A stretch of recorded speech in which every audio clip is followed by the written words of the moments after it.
muy fresca. Y aquí más, ¿verdad? Qué bueno que el Señor nos da una tregua con el clima porque veníamos de unos calores impresionantes. Pero tener esta tregua es bueno, ¿verdad? Muy bien. A ver los niños, ¿dónde están? ¿Dónde están todos los niños? Por allá atrás hay otros. Voy a preguntar a los niños una cosa, para hacerles parte. Les confieso que no siempre me queda fácil tener alguna historia para ellos. Y siempre digo, Señor, y con este pasaje, ¿como qué historia yo quiero sentirlos incluidos? Y bueno, no siempre es fácil, pero intento hacerlo mejor. Voy a preguntar a los niños, a ver, vamos a preguntar a los niños esto. ¿Saben lo que es un testigo? ¿No? ¿Ninguno sabe qué es un testigo? Un testigo. ¿No saben? No son los que están por allá tocando las puertas todo el tiempo. Ese es un testigo de Jehová. Pero ¿saben lo que es un testigo? Una persona que va a testificar. ¿Saben lo que es eso? Se lo voy a ilustrar un poquitico. Siendo pequeño, muy pequeño, una ocasión recuerdo haber tomado una moneda de 5 centavos y otra de 10 centavos. Existían las monedas de esa denominación cuando yo era pequeño. 5 centavos y otra de 10 centavos. 15 centavos tomé, que eran de mi padre. Y los tomé y los guardé en mi bolsillo para salir a comprar alguna cosa para mí, un dulce o alguna cosa.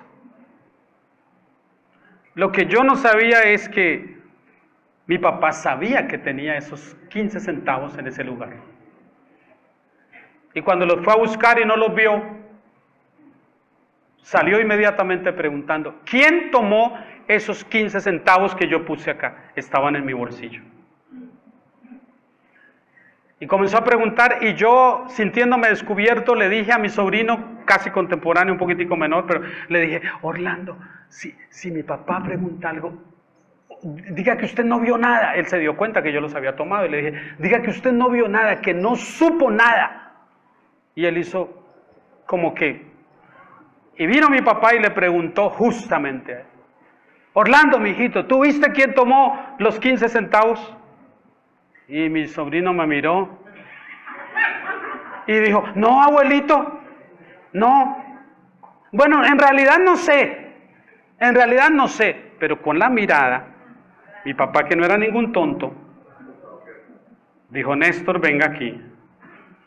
Y cuando dijo, venga aquí, eso es tierra, trágame.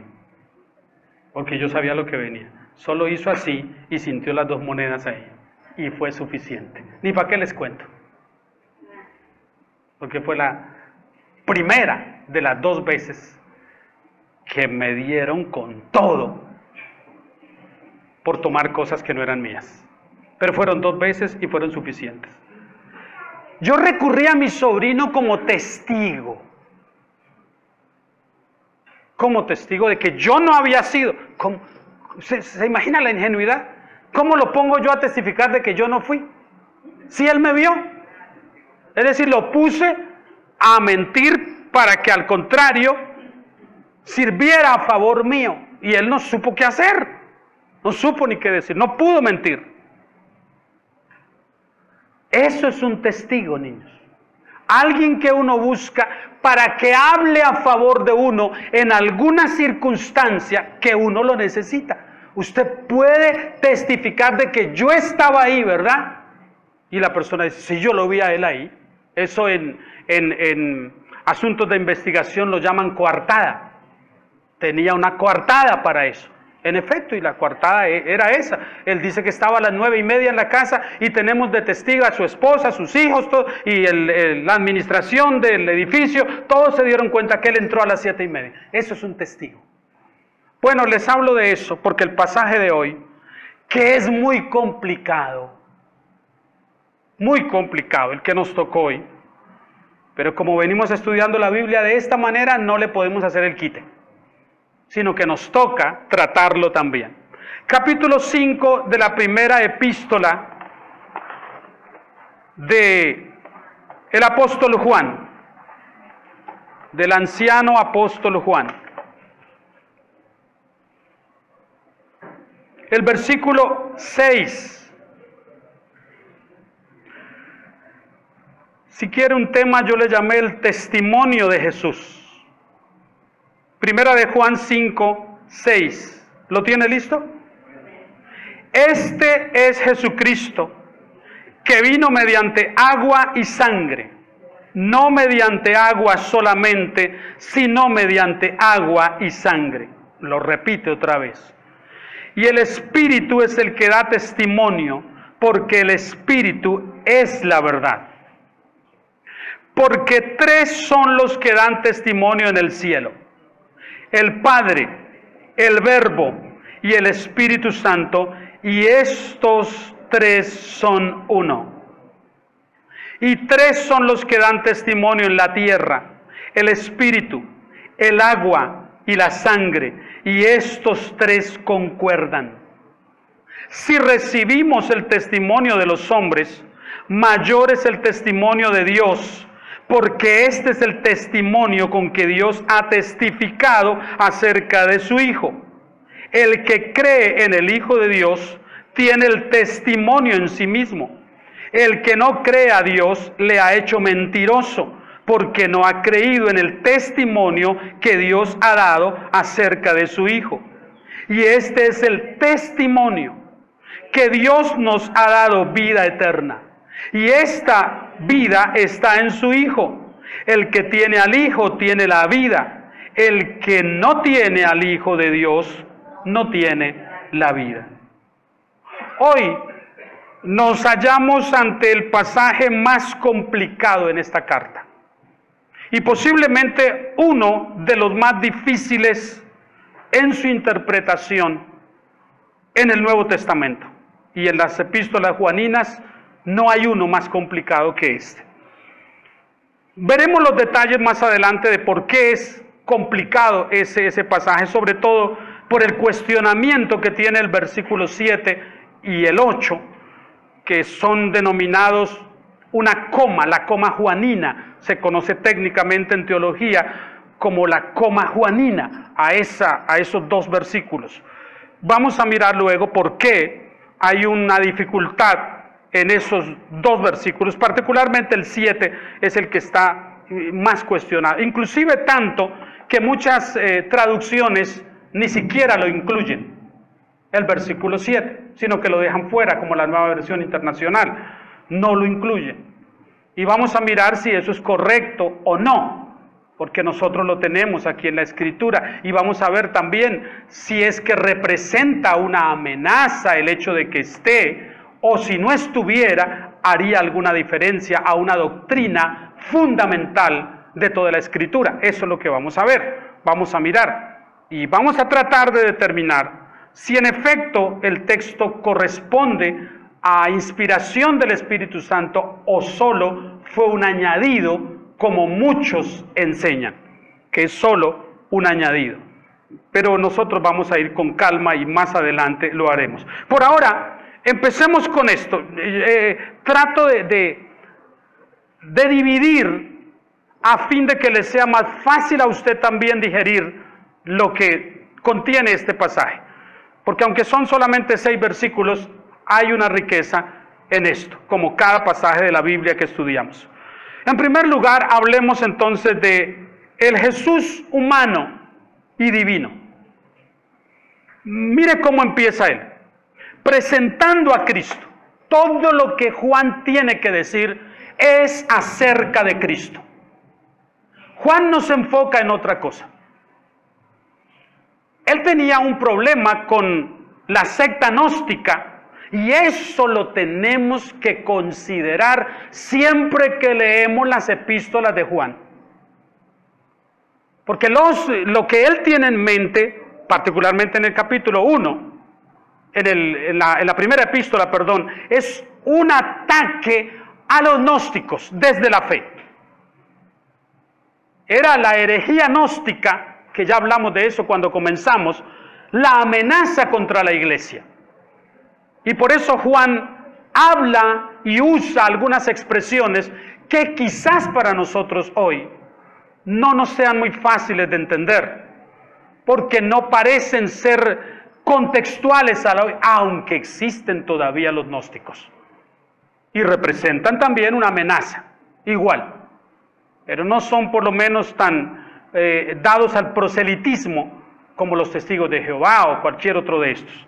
Ellos no. Entonces tal vez por eso no los vemos como una amenaza propiamente, pero subsisten en varias ramas.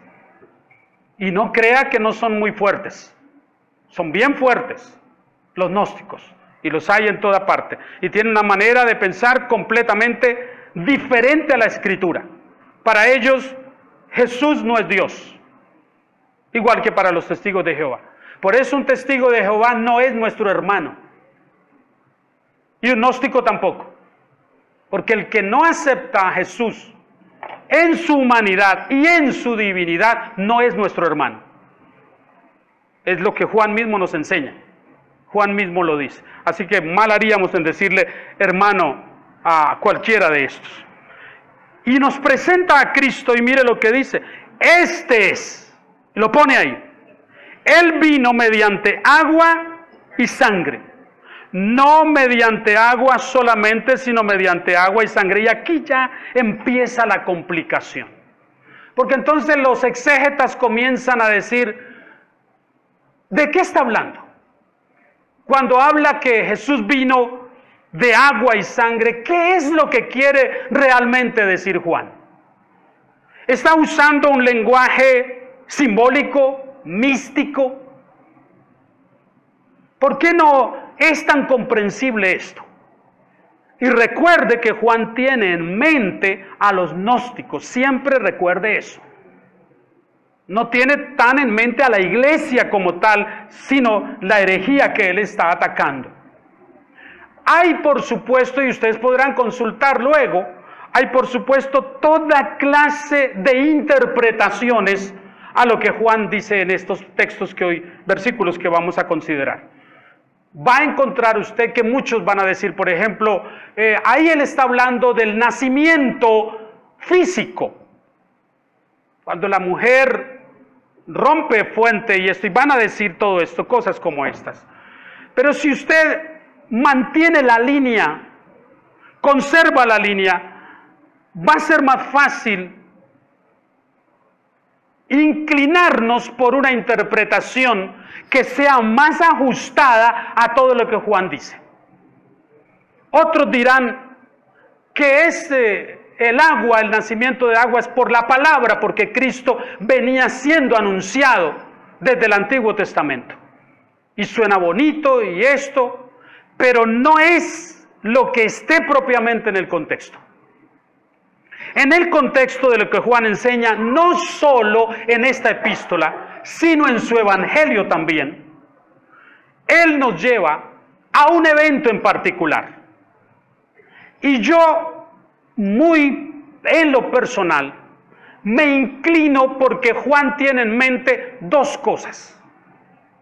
Y vamos a mirar porque me parece que es lo más claro que Juan nos presenta. Juan tiene en mente, primero, el bautismo de Jesús, cuando habla del agua. Y vamos a ver ahora por qué. Y Juan tiene en mente, con la sangre, la muerte de Jesús. Las dos cosas tienen luego también una representación sacramental en la iglesia. A partir de allí, el bautismo para los nuevos convertidos y el tipo de la sangre en la cena del Señor también. Así que hay su equivalencia en esto. Pero en el caso de Jesús, veamos lo que Juan nos dice. Si el agua habla de su bautismo, vayamos a un pasaje en Lucas capítulo 3. Lucas capítulo 3.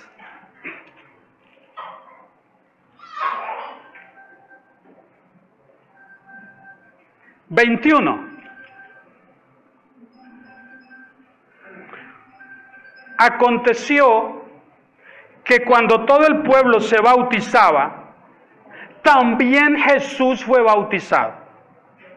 Y orando, el cielo se abrió y descendió el Espíritu Santo sobre él en forma corporal como paloma, y vino una voz del cielo que decía: tú eres mi Hijo amado, en ti tengo complacencia. Si pensamos en esto, inmediatamente nos asaltan inquietudes. ¿Por qué Jesús acepta ser bautizado? Observe que nadie le exige a Jesús que se bautice. Nadie le pide que lo haga. Él toma la iniciativa de ir hasta donde Juan el Bautista está para ser bautizado. Uno de los evangelistas, Mateo, si mal no estoy, nos dará detalles un poco más específicos de cómo Juan se resiste un poco, diciéndole: pero yo debería ser bautizado por ti, y tú vienes a mí. De hecho, otro evangelista nos presentará a Juan el Bautista diciendo, cuando Jesús camina hacia él en las aguas del Jordán para ser bautizado: este es el Cordero de Dios. Y él lo señala inmediatamente.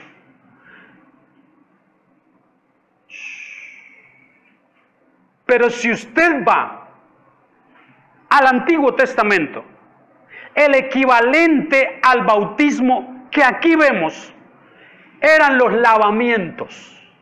Está bien que en el Antiguo Testamento no habían bautismos de la manera por inmersión como lo vemos en el Nuevo Testamento y como Jesús mismo fue bautizado. Pero tenía una connotación desde el Antiguo Testamento, desde el Levítico, que los lavamientos eran para purificar, para quitar impurezas a través de estos lavamientos. Por ejemplo, había ciertas impurezas causadas por la lepra. Recuerden ustedes a Naamán. ¿Cuántas veces le pide Eliseo que se sumerja en el río para ser limpio de su lepra? Porque se esperaba que en esto había un poder purificador que limpiaba a las personas de sus impurezas. Pero Cristo no tiene impurezas. Entonces, ¿por qué se bautiza Jesús? Y es una pregunta obligada porque Jesús está en una edad muy hormonalmente, en toda época, esta es una edad muy activa en los varones. Tanto que en el Antiguo Testamento debían hacerse lavamientos los varones solteros, que tenían alguna emisión de semen mientras dormían, eran considerados impuros y debían ir y sumergirse en el agua para limpiar esa impureza. No hay nada que apunte, y la Biblia es clara en presentar a Jesús completamente inmaculado. Si el término inmaculado aplica a alguien, es a Cristo. No hay nada como la Inmaculada Virgen. Es el Inmaculado Hijo de Dios. Dios tiene solo un Hijo completa y perfectamente santo, solo uno. Su Hijo unigénito. Los demás, ninguno llega a esa medida, ninguno de nosotros llega, ninguno. Pero entonces, ¿cómo es que este inmaculado Cordero de Dios, perfecto, sin mancha, busca a Juan el Bautista para él mismo ser bautizado?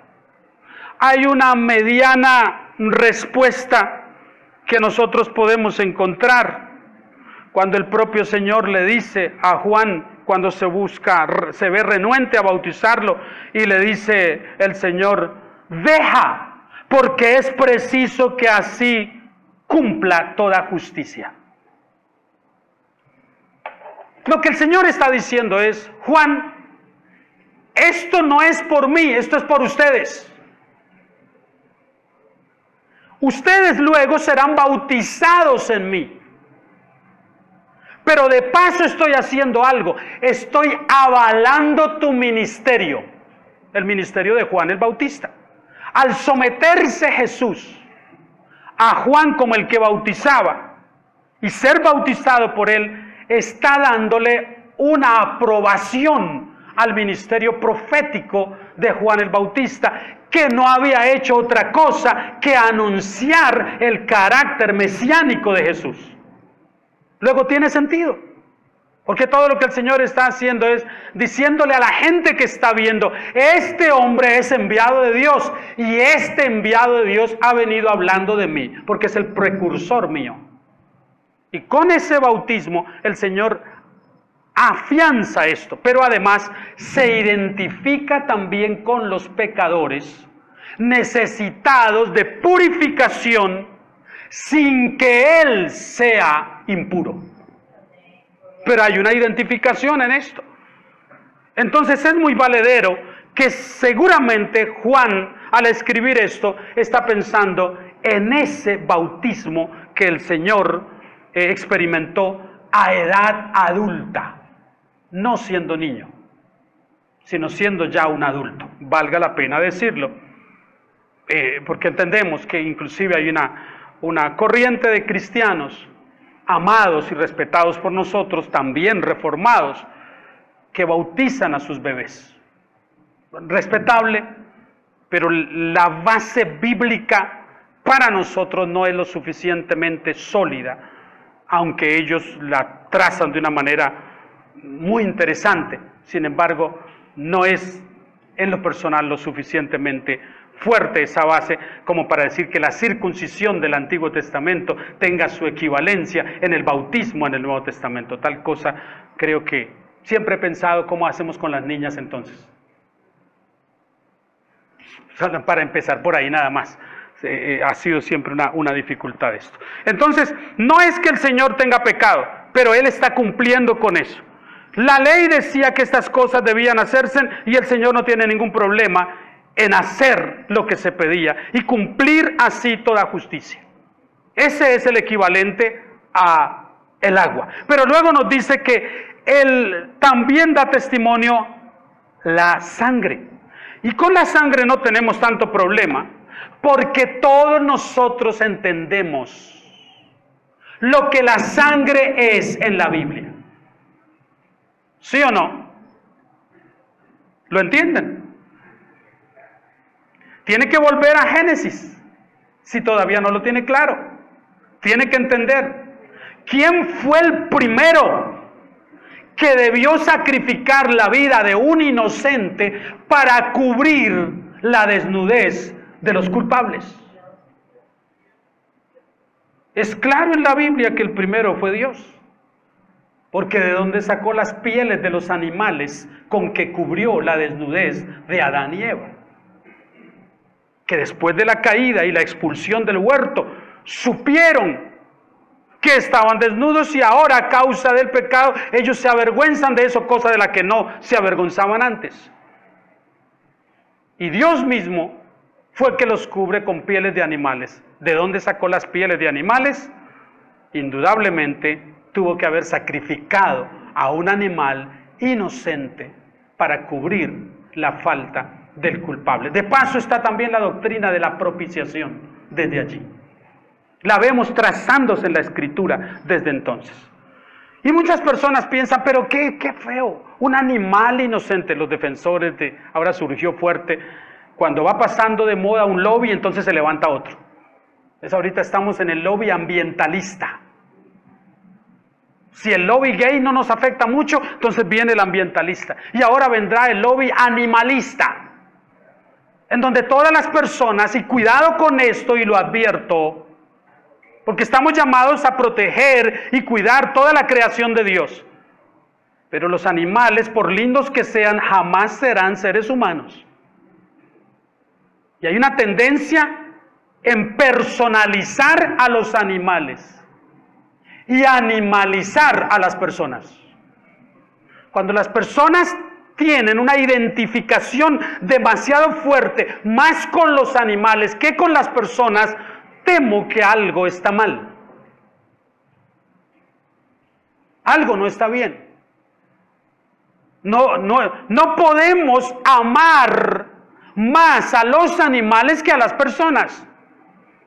Porque la imagen y la semejanza de Dios está en el hombre y no en las criaturas inferiores como los animales. Cuán lindos sean y cuánto debemos protegerlos y todo. Pero ese es un lobby que ya comenzó fuerte también, ¿no? El animalista. Los defensores de las gallinas porque los gallos las están violando en los gallineros. Sí, ya está eso, increíble. Entonces se levanta un grupo de españoles a defender eso. Los derechos de las gallinas tienen que ser respetados porque los gallos las violan. Este mundo está patas arriba. Está loco, completamente. Pero tenemos que ver dónde se ubica todo esto aquí. Y es posible que usted piense, ¿y por qué la sangre? Hay sangre de animalitos inocentes y el Dios mismo sacrificó un animal inocente, con lo escandalosa que es la sangre. ¿Sabe por qué la sangre? ¿Sabe qué intuyo por qué la sangre? Porque Dios quiso enseñarnos que así como es de escandalosa la sangre, es para cubrir algo que es más escandaloso todavía que la sangre, el pecado. Es para que nosotros viéramos que si la sangre nos causa, wow, qué escándalo, es más escandaloso lo que esa sangre escandalosa tiene que cubrir, el pecado. Ese es más escandaloso todavía. Hemos aprendido a solaparlo. Hemos aprendido a darle tonos que no sean rojo escarlata, como la sangre. Y a convivir con eso, pero es mucho más escandaloso ante Dios el pecado que la sangre. Pero Dios instituyó esto. Así que cuando vemos la obra de Cristo, cuando vemos a la persona de Cristo, y cuando le vemos en su trasegar los últimos días en la tierra, en su juicio completamente injusto, y las veces que fue abofeteado y golpeado, y cuando le someten a un extremo sufrimiento, y sangre sale de diversas partes de su cuerpo, hemos de pensar lo que esa sangre en ese Cordero Perfecto representaba para Dios. Y no subestimar esto, no tenerlo en poco. Temo que muchos de nosotros religiosamente hacemos un recuento y una revivencia puramente religiosa de lo que la sangre implica en los días de cena del Señor.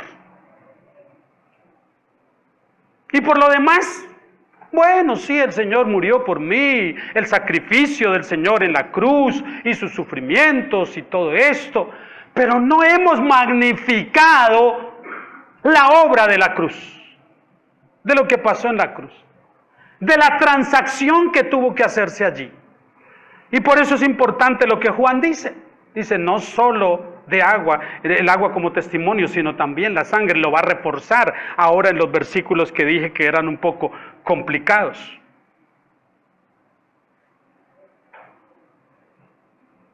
Siga conmigo. Y el Espíritu es el que da testimonio. Acerca del agua y la sangre, el Espíritu testificó. Mire lo que leí en el versículo ahora. Cuando lo están bautizando, el Espíritu descendió sobre él, testificando. Es más o menos lo que hace un notario, que da fe. Cuando usted dice, debo ir a la notaría para autenticar mi firma y mi huella.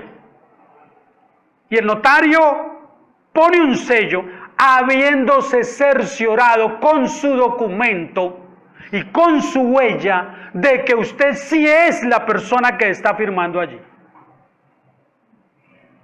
Y en el sello él va a decir: por medio de este yo doy fe, autentico que la persona que firma aquí es fulanito de tal con tal y tal y tal documento. Y las autoridades ven eso y lo reconocen. En efecto, creemos que eso es usted. Creemos que no solo usted lo dice, sino que un notario lo está atestiguando. El Espíritu Santo es más o menos eso aquí. Él viene y dice Juan, el Espíritu es el que viene y pone el sello, da testimonio diciendo, sí, ese es Jesús. El agua en el bautismo y la sangre en su crucifixión atestiguan, yo lo digo, de que Él es Jesús. Eso es lo que hace el Espíritu Santo. Pero no se queda allí y ojalá pudiésemos saltar del versículo 6 al versículo 8 o 9. Pero no podemos hacerlo. Si alguien usara la Biblia Reina Valera, no, sino versión internacional, no tendría problema porque no está en su Biblia. Él usa esa Biblia y ¿dónde lo va a inventar? Pero recurrimos a Reina Valera y a otras traducciones y versiones a propósito para no dejar de lado este texto. Siempre, mire, desde mis tiempos de seminario, este versículo ha sido cuestionado y recuerdo muchos profesores en epístolas juaninas que para evitarse el pleito histórico de la autenticidad o no del versículo 7, simplemente ellos decían esto: bueno, se sabe por la investigación que el versículo 7 no está en los manuscritos más antiguos, que comenzó a aparecer por allá en los manuscritos del siglo XV, XIV en adelante, 14 más o menos, y que la primera traducción en que apareció ese versículo es una versión que hizo Erasmo de Rotterdam. Así que no le dieron mucha importancia y dijeron, bueno, como no aparecen los primeros manuscritos, simplemente ese versículo no es inspirado, no lo consideramos y punto. Yo no saldría por esa puerta tan fácilmente. No lo pude hacer en el pasado y ahora lo puedo hacer menos, porque me veo obligado a expurgar un poco más, no solo en esos textos, sino en lo que acerca de cada cosa de estas Juan dice en su epístola, en el Evangelio, y lo que la Biblia entera enseña sobre esto. Leamos con atención el versículo 7 porque es el que está cuestionado de si estaba incluido en los manuscritos originales o no. Créanme que para mí es completamente secundario si aparecía en los manuscritos originales o no. Para mí es secundario, porque cuando lo leo, este versículo no reviste un tema que vaya a causar división en un aspecto doctrinal fundamental. Lo leemos. Porque tres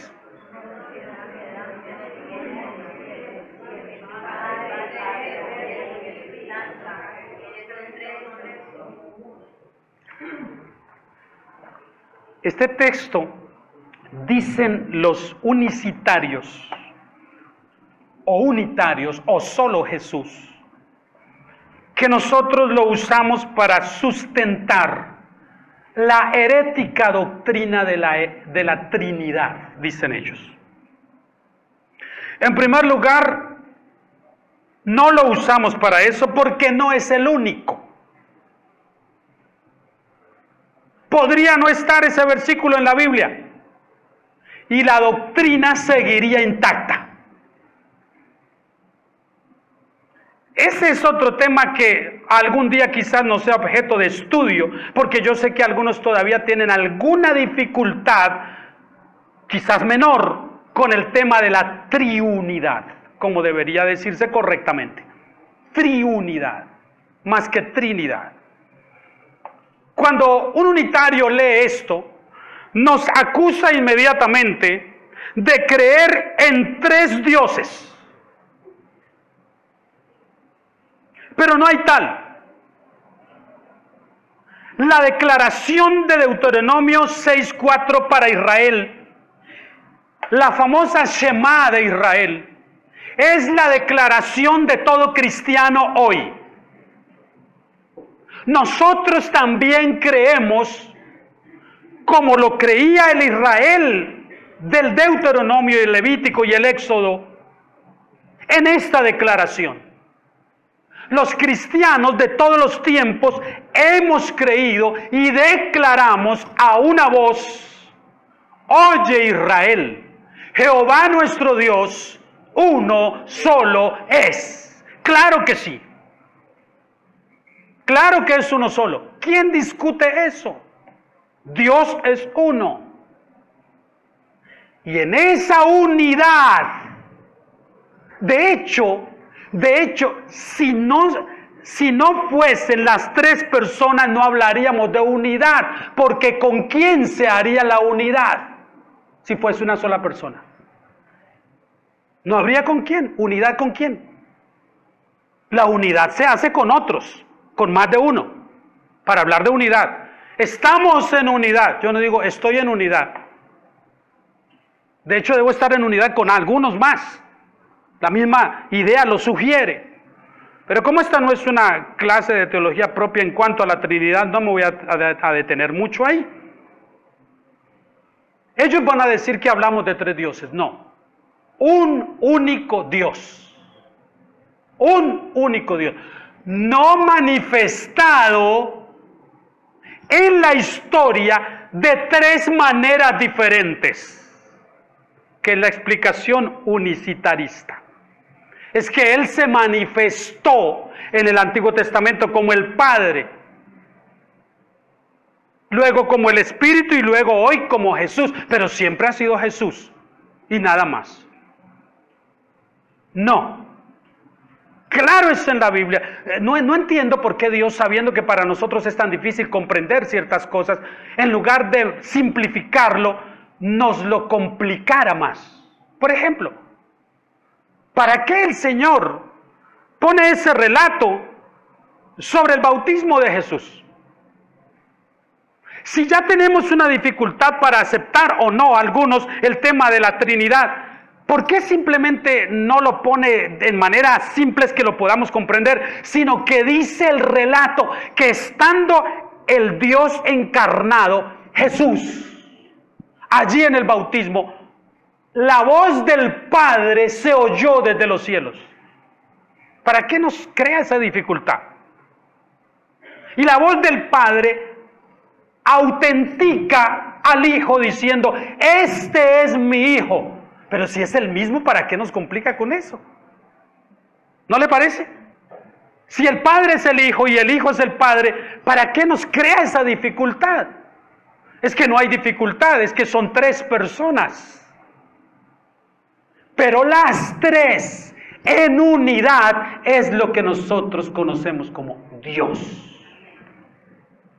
Dios en unidad.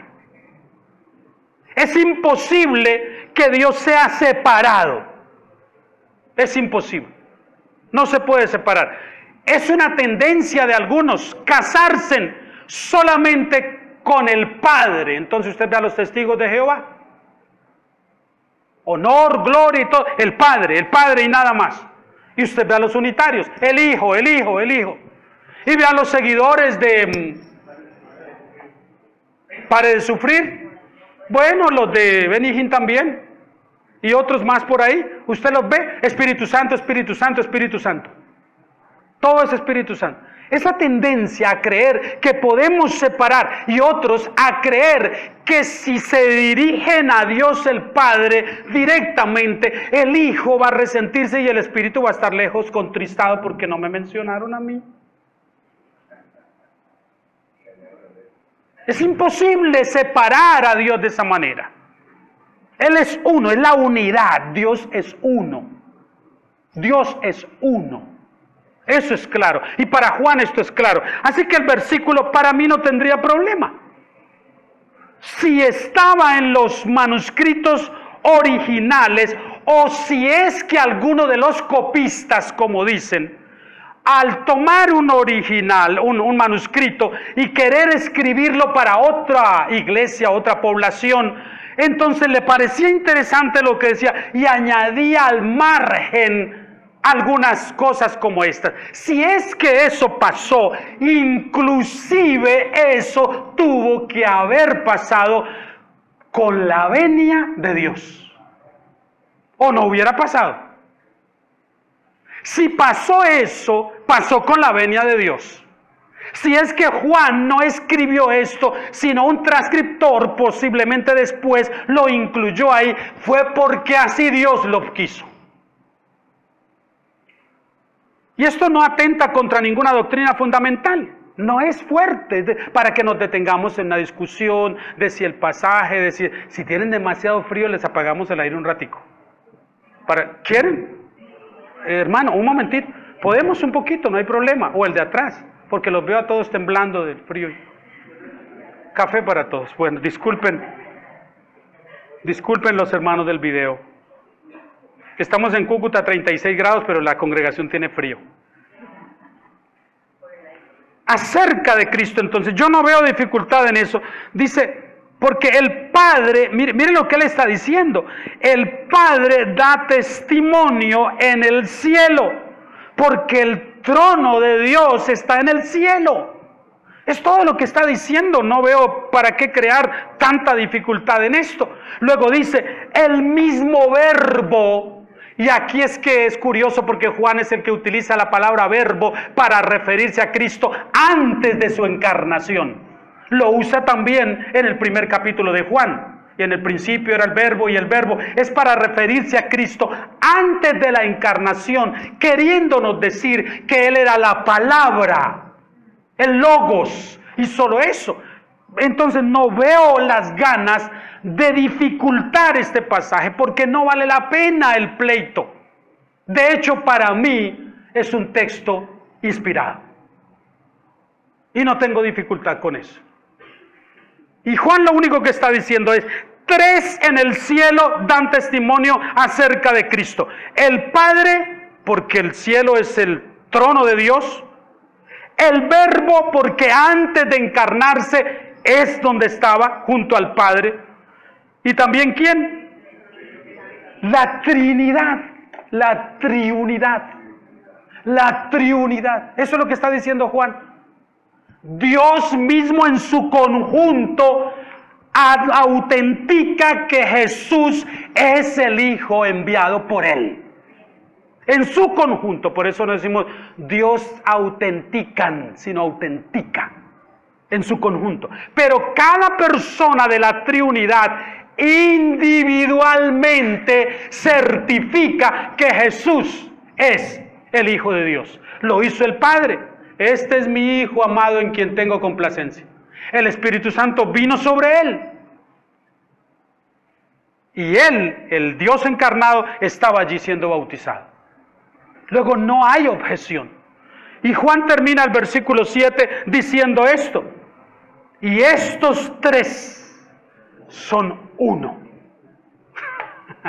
Esta es la parte que nos gusta a los unitarios, los descendientes de Arrio y de otros herejes del siglo II y III. Pero es lo que la Biblia enseña. Juan lo dice claro. Y estos 3 son uno. A ver, yo voy a preguntarle a cualquier varón aquí. Inclusive a las mujeres también sirve preguntárselo porque es igual. Aplica para uno como para otro. Es usted padre, ¿verdad? ¿Quiénes son padres acá? Ajá, y ahora ¿quiénes son madres? Bueno, ¿y quiénes de ustedes son hijos? Todos somos hijos de alguien, o no estaríamos aquí. O sea, va dando cuenta que usted es el mismo, pero una cosa es usted como padre y otra como hijo. ¿Y cuántos son esposos aquí? Ojalá felices. Si digo que los felices, entonces bajan la mano a la mitad.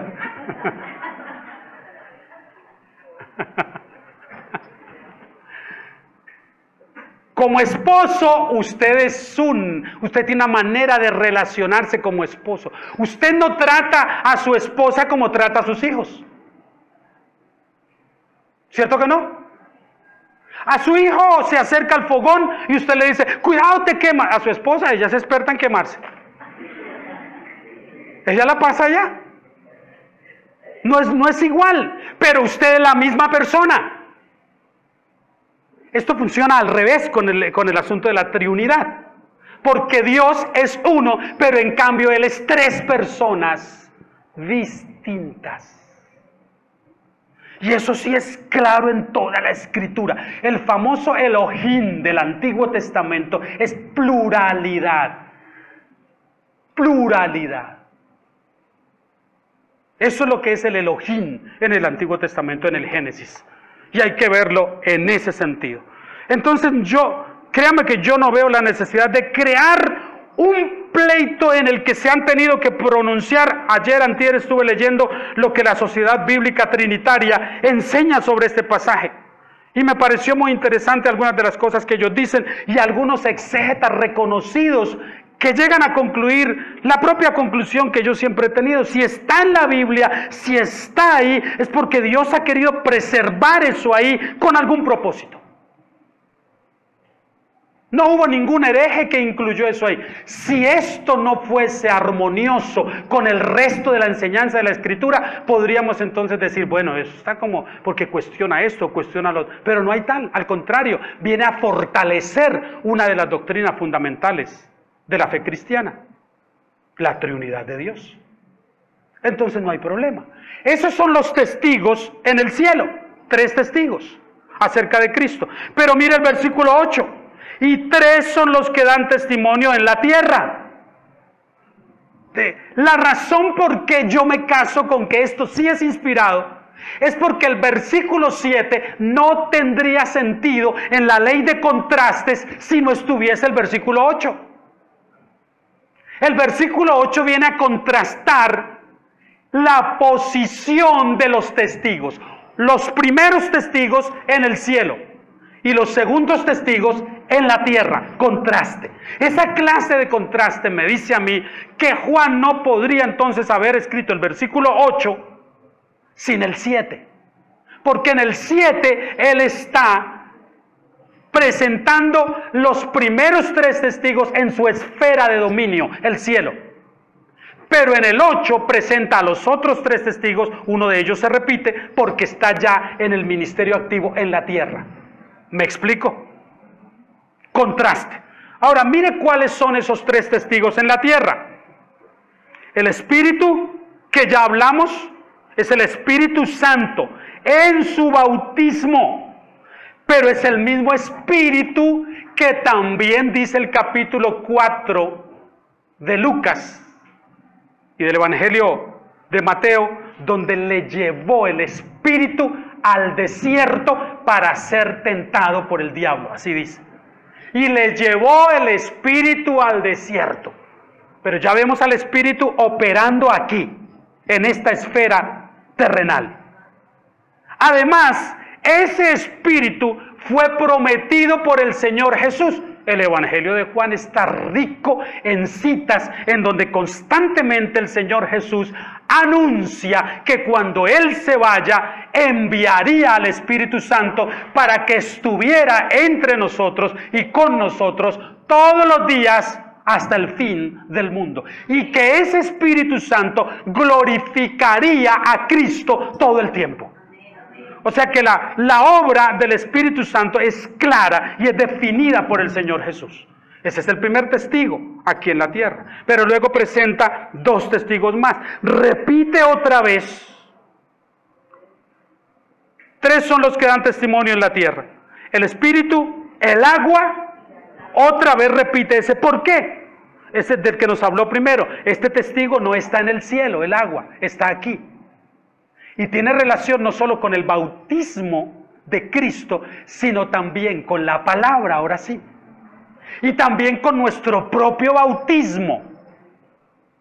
Mateo 28. O la ordenanza del Señor Jesús acerca del bautismo. Si el Señor Jesús sin tener pecado, se sometió a un bautismo que tenía la connotación de quitar impurezas, ¿cuánto más nosotros debemos bautizarnos? Si nosotros sí que necesitamos ser limpios de impurezas. ¿Se ha dado usted cuenta que a nuestros jovencitos, a ver si se ha dado cuenta, los que tienen niños de estas edades así, María, por ejemplo, María Paula, que está todavía pequeñita, a los 7, 8, 9 años, todavía pueden jugar fútbol y jugar básquetbol y esto, y todavía las glándulas sudoríparas no se han activado tanto, de tal manera que es soportable después de un partido muy fogoso, se acerquen a uno y no huelen tan mal como un adulto. ¿O no? Inclusive entre más pequeños sean, menos, porque todavía no hay esa función en las glándulas.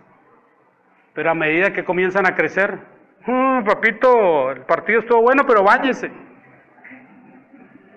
Todo nuestro cuerpo constantemente despide impurezas. ¿O no? ¿Para qué les hablo? Y el agua cumple una función de limpieza. ¿Sí o no? ¿O no es grato en estas noches tan calurosas darse un buen baño con agua fría antes de ir a la cama? O una pasada por la piscina. Riquísimo. Para ir fresco a dormir. Pero el agua cumple, cuidado, el agua de piscina no siempre purifica. Pero el agua cumple esa función. Dice que este es otro testigo, el agua. Pero hay otro testigo más. La sangre. El agua y la sangre. La sangre es el anuncio, como dije hace un rato, hecho desde el Génesis. Este sí que es importante, este testigo. Además, porque la Biblia misma dice, Hebreos, y sin derramamiento de sangre no se hace remisión de pecados. Dios mismo en el Antiguo Testamento, prefigurando a Cristo, instituyó el sacrificio de animales para apaciguar la ira de un Dios justo. Y constantemente, todos los días, en el templo se ofrecían sacrificios de animales inocentes. Es más, no era cualquier animal. Los animales debían ser sin defecto. Sin defecto. Esa fue parte de la perversión del sacerdocio para la época del Señor Jesús. Eso es parte de lo que explica la reacción del Señor cuando llegó aquella vez al templo y vio a los mercaderes haciendo todo un negocio en las afueras del templo. No era que vendían agua aromática y café y todo esto, no. El problema de ellos es que habían pervertido todo lo que tenía que ver con lo sagrado. Y los sacerdotes eran los que manejaban esos negocios a través de testaferros. ¿Sí? Entonces una ovejita, que ya ellos sabían, los sacerdotes ya sabían que no iba a ser calificada. Un macho, un ovejo que no iba a ser calificado para el sacrificio, porque tenía un defecto.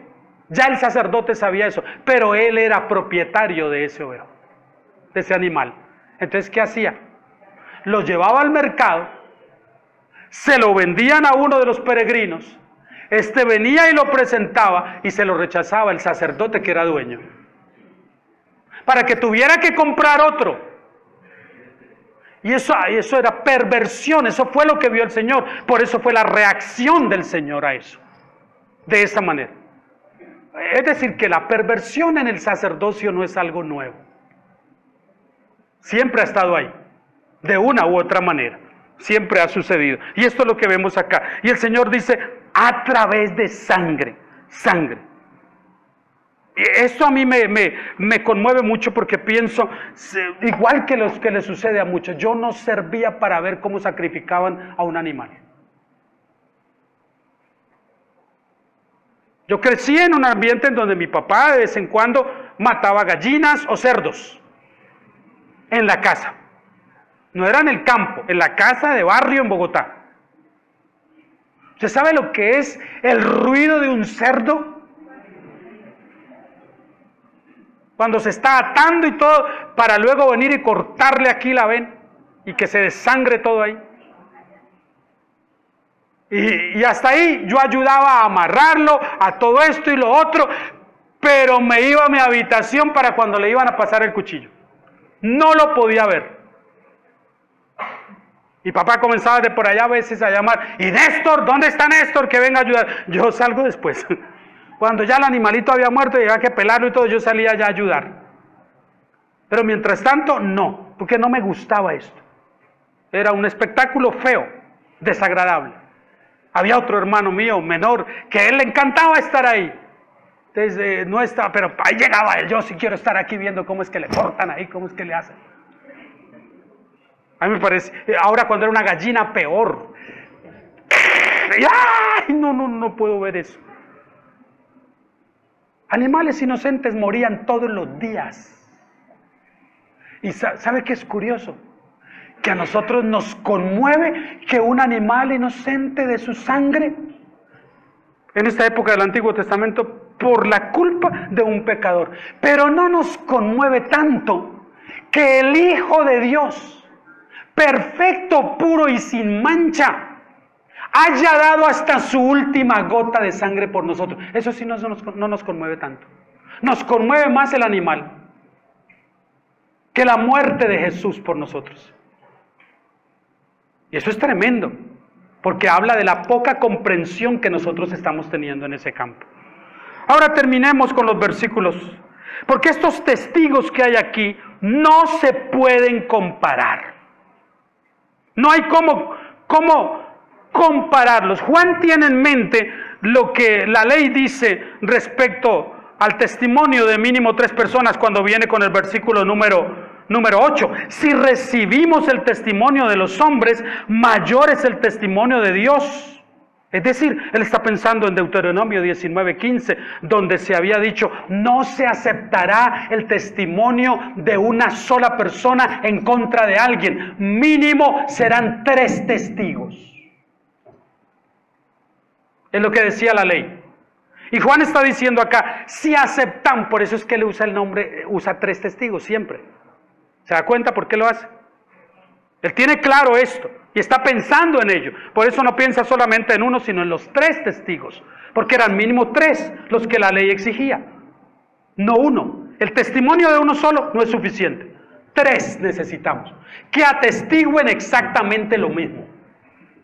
Y Juan está diciendo, por ley de contraste, dice otra vez, si el testimonio de los hombres es valedero, es tomado en consideración, ¿cuánto más debe serlo el testimonio de Dios? Eso es lo que él dice acá.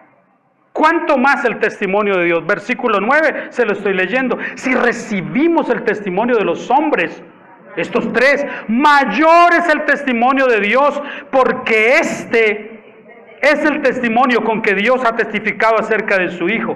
Y ahora nos mete en un asunto. El que cree en el Hijo de Dios tiene el testimonio en sí mismo. Pues claro, porque si usted es uno que cree en el Hijo de Dios, usted cree porque el Espíritu Santo ya está en usted. Y eso es lo que le está diciendo, usted ya tiene el Espíritu Santo, por eso es que usted cree. Y el que cree en el Hijo ya tiene el testimonio de Dios, ya tiene el Espíritu Santo en sí, lo tiene para que pueda creer, tiene el testimonio en sí mismo. El que no cree a Dios, no en Dios, sino a Dios, el que no cree a Dios, ¿le ha hecho qué? Porque no ha creído en el testimonio que Dios ha dado acerca de su Hijo. Con todo este peso testimonial, ¿qué razón puede argumentar alguien para no creer en Cristo? con todo este peso que hay aquí, ¿qué argumento tiene una persona para decir yo no creo? Ninguno. No hay argumento, no hay justificación para que alguien diga yo no creo en que Jesús es el Hijo de Dios. Con todo este testimonio, cuando alguien dice eso, ¿sabe lo que está diciendo? Dios, tú eres mentiroso. Y eso es grave. Y eso es grave. Y terminemos con el versículo 11. Y este es el testimonio que Dios nos ha dado. Vida eterna.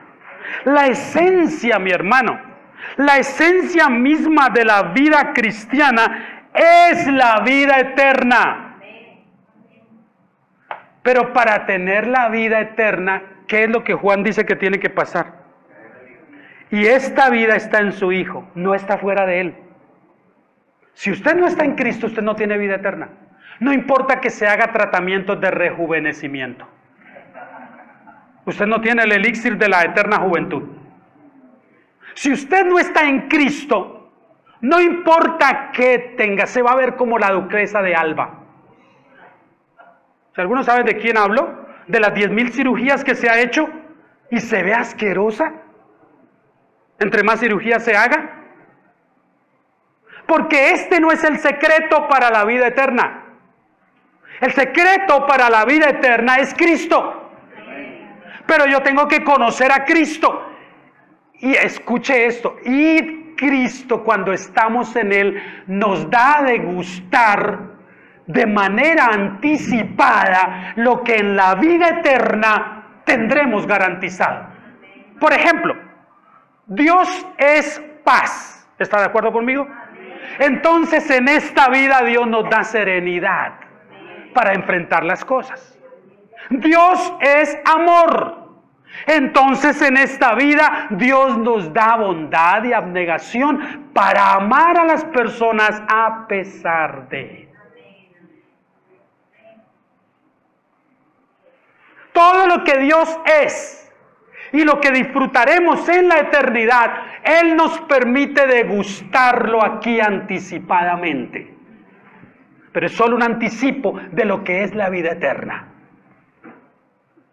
Esta es la vida eterna. Y si podemos concluir con algo, yo creería que lo más indicado de concluir este pasaje es con Juan 17:3. Y le leo el versículo 12 de la primera de Juan 5:12 antes de terminar. El que tiene al Hijo tiene la vida. El que no tiene al Hijo de Dios simplemente no tiene la vida, no importa qué tan vivo esté. Está muerto espiritualmente. ¿Cómo terminamos esto? Con estas palabras autenticadas, selladas y certificadas por la misma boca del Dios encarnado. Jesús, cuando oró por los suyos y por nosotros, cuando clamó por nosotros, empezando su oración, oiga lo que Él dijo: y esta es la vida eterna, que te conozcan a ti, el único Dios verdadero, y a Jesucristo, a quien has enviado. ¿Qué es la vida eterna? Esto. Esta es la vida eterna. Entonces nosotros ya estamos disfrutando los anticipos de la vida eterna. ¿Sí? ¿Me expliqué? ¿Me expliqué? Todo lo que Dios tiene en la vida eterna lo tiene disponible para nosotros como anticipo acá. Pero ese anticipo es mínimo comparado con lo que allá nos espera. Una cosa es segura, mi hermano. Yo sé que algunas veces usted como yo pasa días aburridos por algunas circunstancias. ¿Sí o no que hay días que son pesados? Y uno dice, ay no, ojalá que esta semana no se repita. Yo terminé 2 semanas que le rogué al Señor, Señor, en lo posible, ¿podremos no repetir estas 2 semanas? Fuertes, rudas, difíciles, duras en todos los frentes. Bueno, y si se tienen que repetir, ojalá no, ojalá no. Pero si usted cree que esas 2 semanas duras, o esa semana, o ese mes, o ese año difícil que lleva, va a ser la constante en la vida eterna, está equivocado. no tiene ni idea lo que es la vida eterna. Por eso me gusta un himno que dice: allí no habrá tristeza ni llanto, allí no habrá dolor, allí no habrá angustia. Esa es la ciudad de Dios, donde solo nos vamos a gozar. ¿Cuándo? Todo el tiempo, sin aburrirnos un solo día. Y esta es la vida eterna, que te conozcan a ti.